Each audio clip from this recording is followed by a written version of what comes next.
छिप जाते थे। लेकिन क्या कहने हुसैन इब्न अली तेरी जंग के। हुसैन ने करबला में बता दिया कि ज्यादा हार गए, थोड़े जीत गए। दरिया हार गया, प्यास जीत गई। नेज़े टूट गए, सीने सलामत रहे। तलवारें टूट गई, गर्दनें सलामत रही। हुसैन ने दुनिया को बता दिया कि वो लाखों लेके आया था, मैं 72 लेके आया हूं। वो लाखों में भी यही सोचते रहे कि हम में से जिंदा कौन बचेगा। मेरे 72 यही सोचते रहे हम में से पहले कौन मरेगा।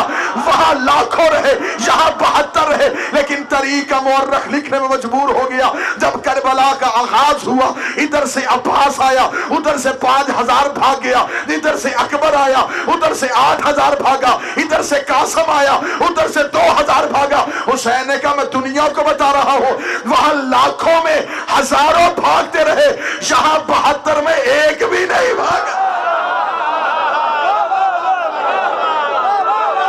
जी हाँ,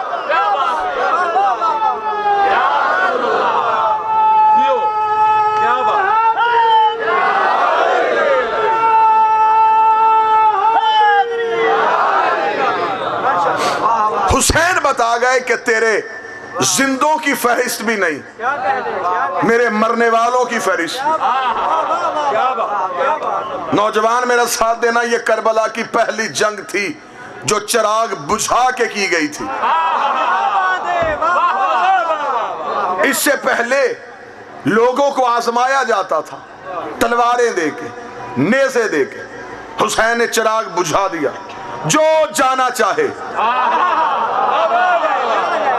जरा करबला का मौजज़ा तो देखिए, वहां जगीरों के लालच दिए जा रहे थे, यहां जन्नत दे के भेजा जा रहा था। वहां खजानों के मुंह खुले थे, यहां इमामत खुद उठा रही थी। उठो जाओ अपने घरों को, मैं तुम्हारी जन्नत का दामन। वहां खींच खींच के बुलाए जा रहे थे, यहां जोर दे दे के उठाए जा रहे थे। वहां आता कोई नहीं था, यहां से जाता कोई नहीं था।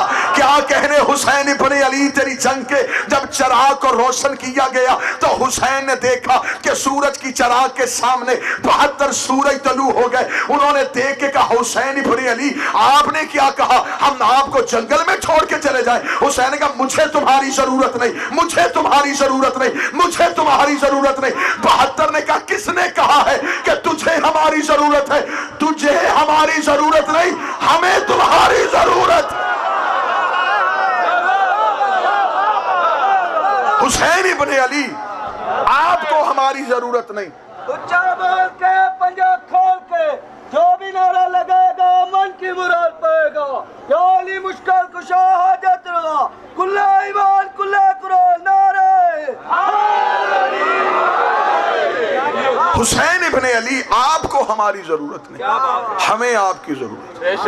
आज हम मदरसों में आके हुसैन से कहते हैं हुसैन आपको हम नहीं चाहिए, हमें आप चाहिए। ये मजलिस हुसैन, यहाँ बानी का काम है सिर्फ सब बिछाना। दरवाजे पे जो नौजवान खड़े होते हैं वो जिस्मों की चेकिंग करते हैं, अकीदों की नहीं। सर ना हिलाइएगा, जुबान से बात कीजिएगा। वहां जिस्मों की तलाशी होती है, अकीदों की नहीं होती। अकीदा तुम्हारा कोई भी है, आओ दरबारे हुसैन खुलाए। अहले सुन्नत हैं, आए। आप पहले हदीस हैं, आए। आप मजलिस हुसैन में बैठे। मैं ये पैगाम दे रहा हूं आज की मजलिस के हवाले से, जहां तक मेरी आवाज जा रही है, मजलिस हुसैन में आए। क्या सोच किया मजलिस हुसैन में नहीं आ रहे कि नहीं जी मजलिस हुसैन में इसलिए नहीं जा रहे कि शियों की मजलिस है। शियों की नहीं है, तुम्हारे नबी के बेटे हुसैन की है। और कोई बंदा इस ऐलान से ये गलत फहमी भी ना ले ले कि शायद शिया खतीब था और बानियान ने इन्हें कहा कि बंदों को ज्यादा करने के लिए अहले सुन्नत भाइयों को भी बुलाए ना। हुसैन को हमेशा थोड़े ही चाहिए होते। लेकिन मैं आपको आपकी बेहतरी के लिए पैगाम दे रहा हूं कि आप मजलिस में आया करें, मातम ना करें, काले कपड़े ना पहने, खतीब जाकर को नारा या दाद ना दें, लेकिन थोड़ी देर के लिए 1-2 घंटे के लिए मजलिस हुसैन में बैठ जाएंगे। इसका शियों को फायदा नहीं होगा, फायदा आप ही को होगा। आप थोड़ी देर के लिए मजलिस हुसैन में आएंगे, क्योंकि कुरान कहता है, कुरान हमें बताता है, जब इब्राहिम को आग में फेंका जा रहा था, एक छोटा सा परिंदा अपनी चोंच में पानी का कतरा लेके उस आग के ऊपर जा रहा था। बाकी परिंदों ने आगे आके कहा वहां जाने का इरादा है, उसने कहा वो जो सामने आग लगी है उसे बुझाने जा रहा हूं। बाकी परिंदों ने कहा शर्म नहीं आती, मीलों में लगी हुई आग है, सालों की इकट्ठी की जंगल की लकड़ियां हैं, तेरे एक कतरे से बुझ जाएगी। उसने कहा पता मुझे भी है, मेरे कतरे से बुझनी नहीं, जाना मैंने फिर भी आग के ऊपर है, जाना मैंने फिर भी आग के ऊपर है। उन्होंने कहा जाके जल के मर जाएगा। उसने कहा मरता हूं मर जाऊं, लेकिन जाना मैंने आग के ऊपर है। उन्होंने कहा जब कतरे से आग बुझने नहीं, तूने जाके करना क्या है? उसने कहा कम अज कम इस कतरे को आग में फेंक के अल्लाह को गवाह बना लूंगा कि मेरा ताल्लुक इब्राहिम से था, नमरूदियों से नहीं था। इसलिए तू थोड़ी देर के लिए मजलिस हुसैन में आएगा, तेरे कांधे पे बैठा फरिश्ता ये लिख देगा ये हुसैन वाला मुसलमान है, यजीद वाला मुसलमान है।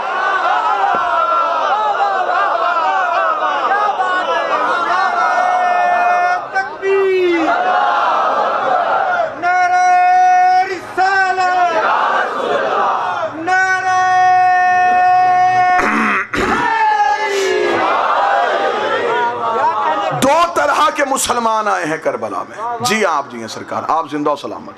2 तरह के मुसलमान आए हैं करबला में, एक हुसैन के पीछे, एक यजीद के पीछे। तो आज कैसे पता चले कि वो यजीद वाले मुसलमान कौन है और हुसैन वाले मुसलमान? कलमा तो वो भी पढ़ते थे, कलमा ये भी पढ़ते थे, फिर फर्क कैसे पता चले? इमाम हुसैन अलैहिस्सलाम जो करबला में आए हैं, हुसैन सिर्फ दीन को बचाने के लिए नहीं, हुसैन इस्लाम के 2 चेहरे दिखाने के लिए आए थे। अब मैं इंतहाई जिम्मेदार पंचायती बंदे बैठे, मैं आपको एक नतीजा दूं और आपकी जहमतें तमाम। इमाम हुसैन अलैहिस्सलाम से बैत का मुतालबा किया, यजीद ने बैत मांगी हुसैन इब्ने अली से, हुसैन ने इनकार बैत कर दिया। हुसैन ने कहा मैं बैत नहीं कर सकता। वलीद ने कहा यजीद कहता है कि आप करें। इमाम हुसैन ने कहा मैं नहीं करता। उसने कहा क्या लिख के भेजूं? इमाम हुसैन ने 26 रजब को दरबार वलीद में खड़े होकर तारीख के जुमले, इमाम हुसैन ने कहा तू सिर्फ उसे इतना जवाब लिख दे कि हुसैन कहता है कि तू मुझसे बैत मांग रहा है, अना हुसैन इब्ने अली। जिसकी जुबान पे अपना इख्तियार नहीं, अल्लाह की जुबान का इख्तियार है, वो बोलेगा। कहा तू सिर्फ इतना लिख दे अना हुसैन इब्ने अली। वलीद ने कहा आप ये बताएं बैत करेंगे या नहीं करेंगे, हाँ लिखूं या ना लिखूं? आप ये क्यों कह रहे हैं कि लिख मैं हुसैन अली का बेटा हूं? फरमाया इसी में मेरी हाँ भी है, इसी में मेरी ना भी है, मेरा पूरा जवाब इसी के अंदर है। तू सिर्फ इतना लिख दे कि हुसैन कह रहा तू मुझसे बैत मांग रहा है, अना हुसैन इब्ने अली, मैं अली का बेटा हूं, मैं अली का बेटा हूं। क्या कहने हुसैन इब्ने अली? तूने दरबार में खड़े होकर जंग शुरू कर दी। हुसैन ने कहा उसे इतना बता मैं अली का बेटा हूं, जब मेरा बाप उस जैसे की नहीं करता मैं इस जैसे की कैसे कर सकता?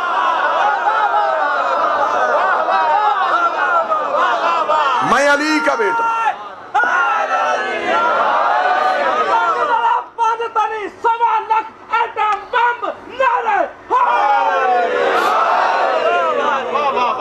कैसे कर सकता हूं? क्या कहने?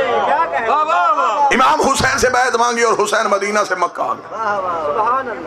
शिया सुन्नी मेहरबान तशरीफ फरमा है, मक्का में इमाम हुसैन कितनी देर रहे? 4 महीने। ये 4 महीने हुसैन कहीं खेमे लगा के नहीं बैठे, अपनी नानी खदीजा के महल में रहे। कभी इस अंदाज में भी हुसैन सुन, अपनी नानी खदीजा के महल में रहे। 1057 खुतबे इमाम हुसैन अलैहिस्सलाम ने मक्के में दिए। अब हुसैन मक्का क्या करने आए थे? आज की मजलिस में यही राज इस नौकर से वसूल करना और दिल से दुआ दे देना। इमाम हुसैन मक्का क्यों आए? हज पढ़ने के लिए। अगर हज पढ़ने का इरादा था तो पढ़ा क्यों नहीं? हिकमत इमाम जानती थी कि मुझे हज नहीं पढ़ने दिया जाएगा। और ये भी जुमला गलत है, ये भी मैंने चल रहा था जुमला तो मैंने मिंबर से कह दिया, क्योंकि आपके कान इस जुमले को सुनने के कायल थे, इसलिए मैंने ये जुमला कहा। वरना किसकी जुर्रत थी कि वो इमामत को रोकता? ये जुमला सिर्फ कौम को समझाने के लिए है। मैं इस जुमले से मैं इत्तेफाक नहीं करता, कम से कम आप करें या ना करें, मैं इत्तेफाक नहीं करता। मैं नहीं समझता कि कहा जाता है कि वहां कुछ हाजी तलवारें छुपा के आ गए थे और हुसैन इसलिए चले गए। तो वो छुपी हुई तलवारों की वजह से अगर हुसैन चले गए थे तो करबला में तो नंगी लेके आए थे, फिर वहां से हुसैन इब्न अली क्यों नहीं गए? ना तलवार का खौफ था, ना इरादा हज था। फिर अब मुझ पे आप सवाल करें कि आपने जो हम आज तक सुनते आए थे आपने उसकी तरदीद कर दी। अब आप बताएं कि हुसैन क्या करने आए थे? आपका हक बनता है, आपने एक एक मिनट इस मजलिस हुसैन को दिया है तो आपका कर्ज है खतीब और जाकिर के सर पे। कल भाई आप हम पे अब सवाल करें कि अब हुसैन क्या करने आए थे। आओ फिर सुनो कि हुसैन क्या करने आए थे। हुसैन अहमियत हुज्जत बताना चाहते थे, हुसैन इमाम की ताकत बताना चाहते थे। हुसैन इंतजार में रहे कि लोग हज पढ़ने के लिए आए, लोग इकट्ठे हों, हज का रश हो जाए। जब पूरी दुनिया से उस दौर के मुसलमान हज पढ़ने के लिए आए, अब जमींदार मजमा है, मैंने नतीजा मजमे से लेना है। हुसैन को जब देखा कि लोग हज पढ़ने के लिए इकट्ठे हो गए और कबीलों के कबीले शहर के शहर पहुंच गए, इमाम हुसैन ने तवाफ करते हुए अब्बास इब्न अली से कहा, अब्बास अगला तवाफ हम उम्रे की नीयत से करेंगे और इसी पे एहराम को तोड़ देंगे। अब्बास को पता था जब इमाम कह दे तो क्यों, क्या, कैसे नहीं कहते। इमाम का इतना जुमला कहना था। या अब्बास इब्न अली ने लश्कर से कहा कि हुसैन कह रहे हैं कि अगला तवाफ उम्रे की नीयत से किया जाएगा। इमाम हुसैन ने एहराम को तोड़ा, एहराम को तोड़ के हुसैन घोड़े की ज़ीन पे बैठे। उस दौर के हाजियों को पता चल गया कि हुसैन इब्न अली जा रहे हैं, हुसैन जा रहे हैं। लोगों ने एक दूसरे से पूछा, फरजंदे रसूल कहाँ जा रहे हैं, रसूल का बेटा कहाँ जा रहा है, अली का लाल कहाँ जा रहा है, इमाम कहाँ जा रहे हैं, हुसैन इब्न अली कहाँ जा रहे हैं। अब जितने लोग हज में थे, हुसैन के निकलने से उन्हें पता चल गया कि हुसैन जा रहे हैं, हुसैन जा रहे हैं। लोग इकट्ठे होकर हुसैन के पास आए, मौला हम तो हज पढ़ने के लिए आए थे, मौला आप कहाँ जा रहे हैं? हुसैन मक्का की चोटी पे चले गए। हुसैन ने मक्का की चोटी पे जाके कहा, खुदा हाफिज, मैं दीन की खातिर जा रहा हूँ, मैं दीन की खातिर जा रहा हूँ, मैं दीन की खातिर जा रहा हूँ। अब मेरा सवाल है तरीक मुअर्रख से, हुसैन तो दीन की खातिर चले गए, पीछे हज में क्या रह गया था? जिस इबादत में दीन ही ना हो, अगर दीन हज में होता तो हुसैन ये ना कहते कि मैं दीन की खातिर जा रहा हूं। मैं 2 जमा 2 4 की मिसाल दे देता हूं। आप घर से चले, आपसे किसी ने पूछा कहां जा रहे, आपने कहा मजलिस की खातिर।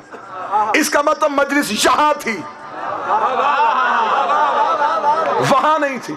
हुसैन ने कहा मैं जा रहा हूं दीन की खातिर, इसका मतलब दीन करबला में था।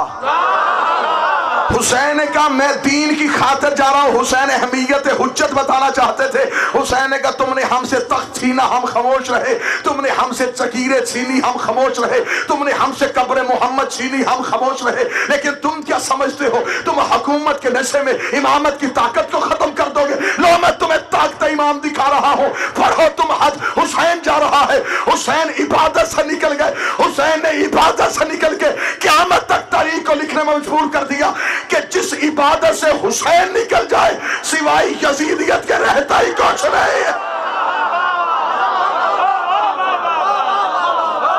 पढ़ो नमाज हुसैन नहीं है, करो हज हुसैन नहीं है। अब जुर्रत करे तरीका मुअर्रख के क्या वो हज हज हो गया था जो हुज्जत को छोड़ के किया गया? इबादत तब ही इबादत होती है जिसमें हुज्जत की अताअत हो। हुज्जत ना हो तो इबादत नहीं। बड़ा मशहूर वाक़या आपने सुना है, लेकिन मैं उस वाक़े का दूसरा रुख दिखाऊंगा। पहला आपने सुना हुआ, पहला रुख ये है कि उबई नमाज पढ़ रहा था, रसूल ने उसे हालत नमाज में बुलाया, उसने नमाज तेज की, रसूल ने फिर आवाज़ दी, उसने और तेज की। तीसरी सदा पे उसने नमाज खत्म करके रसूल के पास आया, लब्बैक या रसूल अल्लाह। फरमाया पहली आवाज पे क्यों नहीं आया? सरकार नमाज पढ़ रहा था। फरमाया शर्म नहीं आई तुझे? वजूद नमाज बुला रहा था।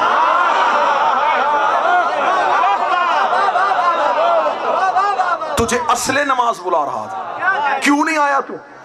मौला मैं नमाज में था। ये वाक़या आपने सुना है, सुना हुआ है ना? यहां तक तो बच्चों को भी याद है। आओ इसका अगला रुख दिखाऊं।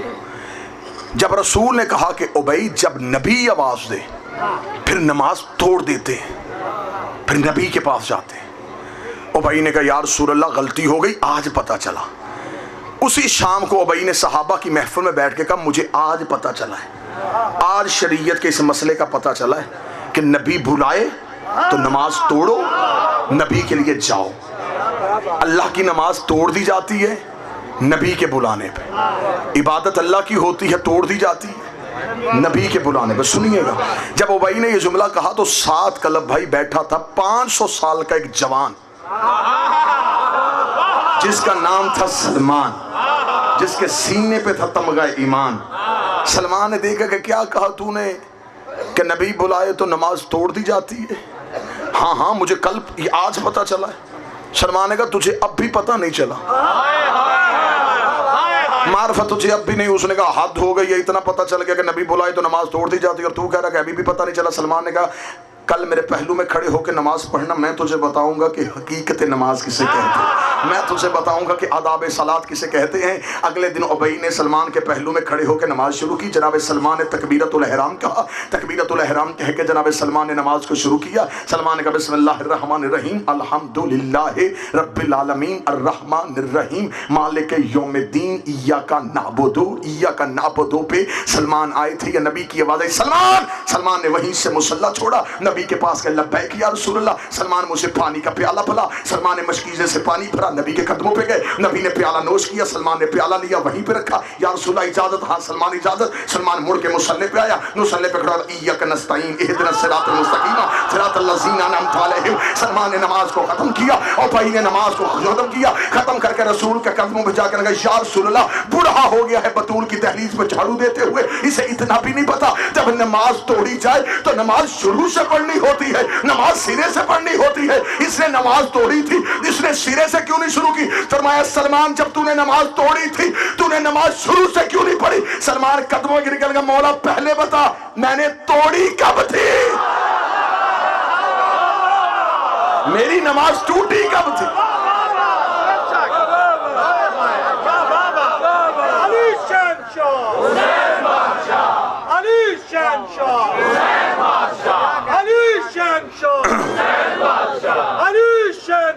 हुसैन सुबह के साथ दिन बोला अली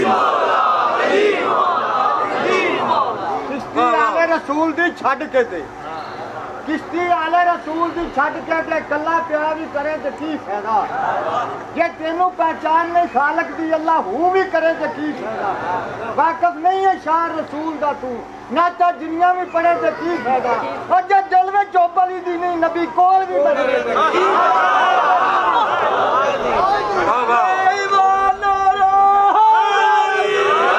हुसैन ने कहा मैं दीन की खातिर जा रहा हूं। तो जो है सरकार इजाजत है ना जुमला मुकम्मल किया जाए, मैं दीन की खातिर जा रहा हूं। अब अगला जुमला मैं मार्फत की बुलंदी पे जाके कहने लगा हूं तो मैं मौला की इज्जत का वास्ता वहीं पे जाके वसूल करना जहां से रखना चाहता हूं। हुसैन जो मक्का आए थे वजह क्या थी? हुसैन मदीने से रिसालत लेके चले थे, मक्का से तौहीद को लेके चले। मदीना से रिसालत सा चली, मक्का से तौहीद चली। कोई बंदा उठ के फतवा ना दे दे हद हो गई, ये क्या कह दिया कि हुसैन मक्के से तौहीद को लेके चले गए। अगर तौहीद हुसैन के साथ ना जाती तो करबला की सवारी 70,000 हज से अफजल ना होती। तौहीद हुसैन के साथ चली। जितने जाहिर बैठे हो गवाही देना, जाओ कब्र हुसैन पे, हुसैन की जर्री पे पहली नजर पड़े, जरिए हुसैन पे एक जुमला लिखा हुआ है, वहां पे आलम दीन से तर्जमा करवा देना। वहां लिखा मन ज़ार अल हुसैन फकत ज़ार अल्लाह, जिसने हुसैन की जियारत की, हुसैन की नहीं, उसने अल्लाह की जियारत की। क्योंकि मक्का मुकर्रमा है, मुअल्ला नहीं। जो बंदे चुप बैठे अल्लाह जाने किस ख्याल में, और वैसे भी इस घर में ये सिफ्त है, ये किसी बड़े के पहलू में लेट के नामवर नहीं होते, बल्कि इनके पास ये शर्फ है, ये मक्का में आए मुकर्रमा कर देते हैं, मदीने में जाए मुनव्वरा कर देते हैं, नजफ में आए अशरफ कर देते हैं, करबला में आए मुअल्ला कर देते हैं, मशहद में जाए मुकद्दस कर देते हैं, काज़मैन में आए शरीफैन कर देते हैं। बल्कि हक तो ये है कि इनके पहलू में कोई बड़ा भी लेट जाए तो गुमनाम हो जाता है। आप सर हिला रहे हैं, मैं दलील दे देता हूं। अली के एक तरफ आदम सो रहा है, एक तरफ नूह सो रहा है। कोई बंदा नजफ जाए वो ये नहीं कहता कि मैं आदम की जियारत को जा रहा हूं, मैं नूह की जियारत को जा रहा हूं। वो एक ही जुमला कहता, मैं हैदर कर्रार की जियारत को।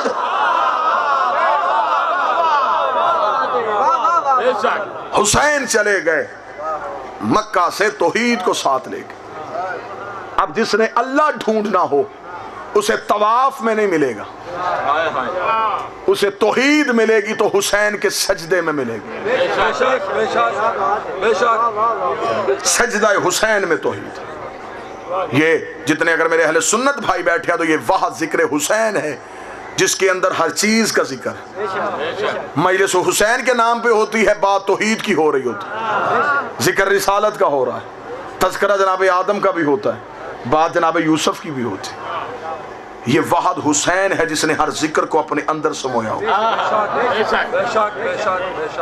आज दुनिया ये समझती है खुद कुछ हमले हो जाएंगे, फायरिंगें हो जाएंगी और मजलिसें खत्म हो जाएंगी। ये मजलिसों के वारिस शिया कब है? मुझे मिंबर की इज्जत और तकद्दुस की कसम, ये सफ बानी नहीं बिछाता। हमारे मजलिस के पोस्टर पे लिखा होता है ज़ेरे सरपरस्ती सरकार कायम आलिम हो, वो सरपरस्त है। ना तुम अपनी मर्जी से आते हो, ना अपनी मर्जी से हम पढ़ते हैं, ना अपनी मर्जी से करवाते हैं। ये जिक्र है, ये मोजज़ा है, ये वादा तौहीद है और वो खुदा करवा रहा है। हमलों से आज़ादारी खत्म नहीं होनी, फायरिंग से आज़ादारी खत्म नहीं होनी। तुम मारते चले जाओगे, हुसैन बढ़ाता चला जाएगा। तुम मार के बताओगे कि हमने इतने मार दिए, हुसैन मजलिस से करवा के बताएगा कि मैंने इतने बढ़ा दिए। तुमसे आज तक ये मिट नहीं सके, ना ये कौम मिट सकी है, ना मिट सकेगी। इस कौम के जिंदा रहने की बड़ी दलीलें हैं।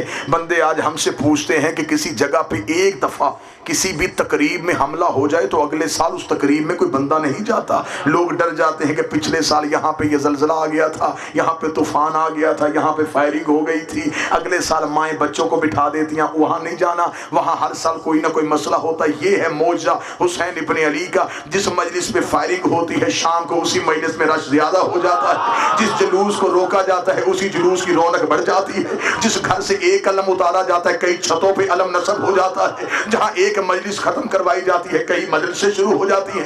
एक बानी कत्ल किया जाता है कि वो मजलिस ना करवाए, उसके कुल पे भी मजलिस होती है, उसके तस्वे पे भी मजलिस होती है, उसके चेहलम पे भी मजलिस होती है। 1400 साल से इक़्तिदार तुम्हारे पास है, मुअर्रख तुम्हारे पास है, लश्कर तुम्हारे पास है, दरबार तुम्हारे पास है, हुकूमतें तुम्हारे पास है। ना इस मजलिस को हुकूमत की परवाह है, ना हुकूमत का लालच है, ना पैसे का इक़्तिदार का लालच है। 1400 साल से तुम्हारे पास हुकूमतें रही, तुमसे हुसैन खत्म नहीं हो सका। जाओ अपनी तारीख उठा के देखो, कितने बड़े बड़े जाबर जालिम बादशाह हुसैन को मिटाने के लिए आए थे, उनकी कब्रों के निशान भी मिट गए, किसी को नहीं पता वो कहां दफन है। जाओ तारीख उठा के देखो, मतवक्कल से बड़ा जालिम कौन था, ये अब्बासियों से बड़ा बादशाह हुक्मरान कौन सा था। लेकिन मुझे बताओ हशाम की कब्र कहां है, मुझे बताओ मतवक्कल की कब्र कहां है, मुझे बताओ वो अब्बासी बादशाह कहां गए, मुझे बताओ वो उमवी हुक्मरान कहां गए। लेकिन जिसका जिक्र मिटाने के लिए आए थे उसकी जर्री पे आज भी करोड़ों बंदे जा रहे हैं, उसकी मजलिसों पे आज भी लाखों बंदे आ रहे हैं। मेरी कौम न धमाकों से डरी थी, न डरी है, न डरेगी।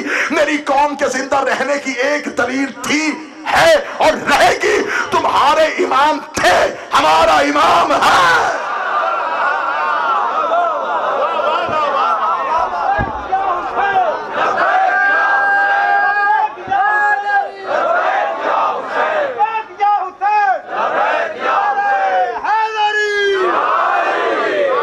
लिहाजा कोशिश करो इसे मिटाने का ना सोचो, इस सफ में शरीक हो जाओ। हुसैन सबके,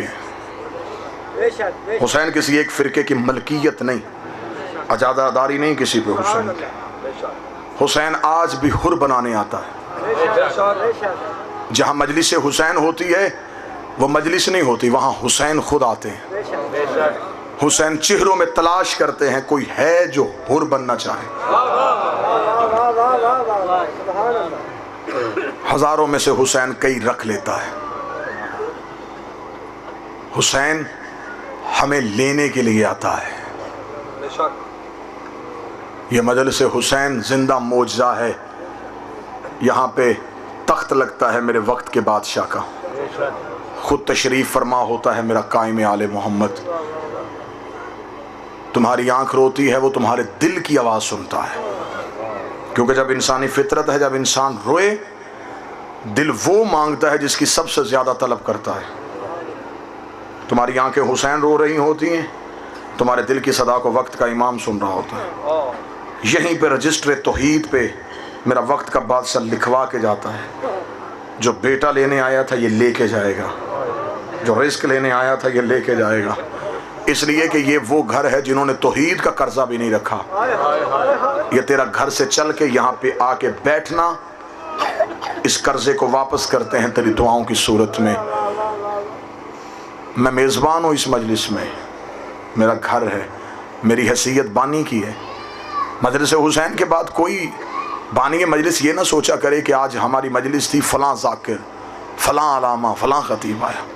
मजलिस ख़त्म हो तो सिर्फ एक बात पे सजदा शुक्र करे, आज मेरे घर में रसूल की बेटी आई थी, आज मेरे घर में हुसैन की माँ आई थी। सखी हुसैन तेरे जिक्र का करम है, वरना कहाँ गरीब का घर, कहाँ हुसैन की माँ। वो कहीं नहीं जाती, उसका सिर्फ एक ही वादा है कि मुझे बुलाना है, मेरे गरीब की सब बिछाओ। मैं आऊंगी भी सबसे पहले, जाऊंगी भी सबसे बाद में। चुप करके आके किसी एक कोने पे बैठ जाती है, अकेली नहीं आती, बेटियों को साथ लेके आती है। जितनी पर्देदार मेरी बहनें बैठी हैं, जितनी देर मुसाहिब पढ़ा जाए इस सोच में बैठा करो, तुम्हारे इर्द गिर्द कहीं असगर की माँ बैठी है। मैंने कभी नहीं कहा, अक्सर ज़ाकिरीन कह देते हैं कि दौरान मजलिस अपने बच्चों को ज़मीन पे लुटा दो।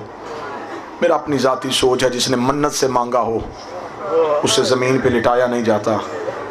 इतनी गुजारिश ज़रूर करूँगा, जितनी देर मुसाहिब पढ़ा जाए कोई माँ बेटे को दूध ना पिलाए, पानी ना पिलाए, माथा ना चूमे। हो सकता है तू प्यार कर रही हो, तेरे पहलू में रुबा बैठी हो, वो रो के कहे तूने देखा जो नहीं मेरा असगर कितना प्यारा था, तूने देखा जो नहीं मेरा 6 माह का कितना प्यारा था। अल्लाह बानी मजलिस की ये मेहनत कबूल करे, ये सही कबूल करे, ये कावश कबूल करे। जितने मांगने आए हो अली की बेटी, इस दरबार से तुम में से कोई एक भी खाली वापस न जाए। शहजादी तुम्हारी नीयतों से ज़्यादा तुम्हें दे के भेजें, मेरी आकाज़ादी तुम्हारी सोचों से ज़्यादा तुम्हें दे के भेजें। बस 2 जुमले सुन लेना। सफ़र का महीना ज़ैनब का महीना है, मुहर्रम हुसैन का महीना था, सफ़र अली की बेटी का महीना है। सदा से माफ़ी मांग के जुमला कहने लगा हूँ, हुसैन मुहर्रम में 1 बार कत्ल हुआ है, ज़ैनब कई बार कत्ल हुए। करबला में हुसैन की 2 औलादें बच गई थी, एक बेटा बचा था, एक बेटी बची थी। बेटे का नाम सजाद था, बेटी का नाम सकीना था। बेटा 24 साल का था, बेटी 4 साल की थी। कोई नौजवान ये ना समझे कि शायद बूढ़ा था सजाद, अब्बास के बराबर कद था मेरे बादशाह का। किताबें लिखती जब मदीने में आबाद वक़्त में हुसैन घर से निकलते, दाएं अब्बास चलता, बाएं सजाद चलता। मदीने के लोगों को पता ही नहीं चलता था इनमें हुसैन कौन है, सजाद कौन है। बराबर के कद होते थे अब्बास और सजाद के। कोई ये ना समझे कि शायद रोता था तो कमज़ोरी थी, कमज़ोरी नहीं थी। मुझे माफ़ कीजिएगा सादात व गैर सादात, अब्बास से बड़े बहादुर का नाम सजाद था, अब्बास से ज़्यादा शुजा का नाम सजाद था। चंद चेहरों पे परेशानी आ गई कि ये क्या कह दिया, हमने तो यही सुना है कि सबसे बड़ा बहादुर अब्बास था। मैं जुमला दलील के साथ देने लगा हूँ, अब्बास से ज्यादा बहादुर था मेरा बादशाह सज्जाद। अगर दलील मांगो मैं दलील देता हूँ, अगर सज्जाद की जगह अब्बास होते पहले ही मोड़ पे मर जाते। ये तो हौसला था इमामत का। हर मोड़ पे सज्जाद जिंदा भी रहा है, हर मोड़ पे सज्जाद आंखें भी खुली रखी है। रखो उलमा के सरों पे कुरान, अब्बास का सर नो के नेजा पे सवार नहीं होता था। एक कमीने ने सज्जाद के करीब आके कहा, तेरे चचा गाजी का सर के नेज़ा पे सवार क्यों नहीं होता? सज्जाद ने रोकेगा, कैसे मेरे चचा का सर सवार हो? मेरी माँ के सर से चादर उतरी हुई है, अब्बास की आंखें खुली हुई हैं, अब्बास का सर नेज़े की नोक पे सवार नहीं होना। जिस गाजी ने नोक के नेज़ा पे ज़ैनब का खुला सर नहीं देखा, हर मोड़ पे सज्जाद कहता रहा, अम्मा जल्दी चल, सामने रश ज्यादा। दो जुमलों की इजाजत है, एक बेटा बचा था, एक बेटी बची। अब अगला जुमला मैं कहूंगा, किसी का दिल तड़पे मुझे माफ कर देना। एक बेटा बचा, एक बेटी बची। बेटे का नाम सज्जाद, बेटी का नाम सकीना। बिस्मिल्लाह कर। बेटे का नाम सज्जाद था, बेटी का नाम सकीना था। अगला जुमला आपकी बुजुर्गी की कसम इससे भी ज्यादा बड़ा है। जो जीना चाहती थी वो मर गई, जो मरना चाहता था वो जिंदा रहा। तूने हाय नहीं कहा, तेरे इख्तियार में जो नहीं था। मैं दलील देता हूँ, सकीना जिंदा रहना चाहती थी, इसीलिए तो कहती थी, सज्जाद हमने मदीने कब जाना है, सज्जाद हम कब जाएंगे कब्र रसूल पे। जो जिंदा रहना चाहती थी वो शाम के जिंदान में मर गई। और जो हर मोड़ पे कह रहा था, अम्मा दुआ कर तेरे सज्जाद को मौत आ, जो मरना चाहता था वो जिंदा रहा। हौसला सकीना का, हौसला सज्जाद का। एक जुमला सुन लेना और इजाजत दे देना। झुकी हुई कमर, कमर क्यों झुकी थी? ज़ईफ़ी की वजह से? ज़ईफ़ी की वजह नहीं थी। किताबें लिखती हैं कि जो गर्दन में तौक था, वो तौक इतना वजनी था, इतना वजन था उस तौक का, इमामत की कमर झुक गई। अगर मुझे माफ करोगे तो मैं रवायत पूरी पढ़ देता हूं। सिर्फ ये तौक तौक नहीं था, इसके अंदर लोहे की मेखें लगी हुई थी, इसके साथ लंबी लंबी जंजीरें थी। अब मुझे सतर के लिए माफी दे देना, सदात व गैर सदात में मातमी चेहरे देख रहा हूँ। एक मोड़ पे आके बाजार में काफिला रुक गया, हमारे साथ की आवाज आई, काफिला क्यों रुक गया है? शिमर ने कहा, हुसैन का बेटा नमाज पढ़ा है, हुसैन के बेटे ने नमाज के लिए काफिला रोक दिया है। इसने कहा अगर ये नमाज पढ़ता रहा तो हम कैसे कहेंगे कि बाकी मारे हैं? हुसैन के बेटे की नमाज खत्म करवा। किसमें जरूरत थी कि वो सज्जाद की नमाज खत्म करवाता? अब मुझे माफ कर देना, किसी सैयद का दिल दुखे, किताब में जुमला ना होता मैं पे ना पड़ता। ये बेगैरत अपने घोड़े को वापस लेके आया, इसने सज्जाद की पांव की जंजीर अपने घोड़े के साथ बांधी, इसने अपने घोड़े को दौड़ाना शुरू किया। लोहे की मेखें सज्जाद की गर्दन के अंदर चली गई, सज्जाद का लहू बाजार में बहना शुरू हुआ। सज्जाद की आवाज आई, सुभान रब्बियल आला व बिहम्द। हुसैन के सर से आवाज आई, सज्जाद सजदा तो मैंने भी किया था, नमाज तेरी बढ़ गई। अंता सैयदुल साजिदीन और तू ज़ैनुल आबिदीन। अला लानतुल्लाहि अलल कौमिज़ ज़ालिमीन। बस या अल्लाह।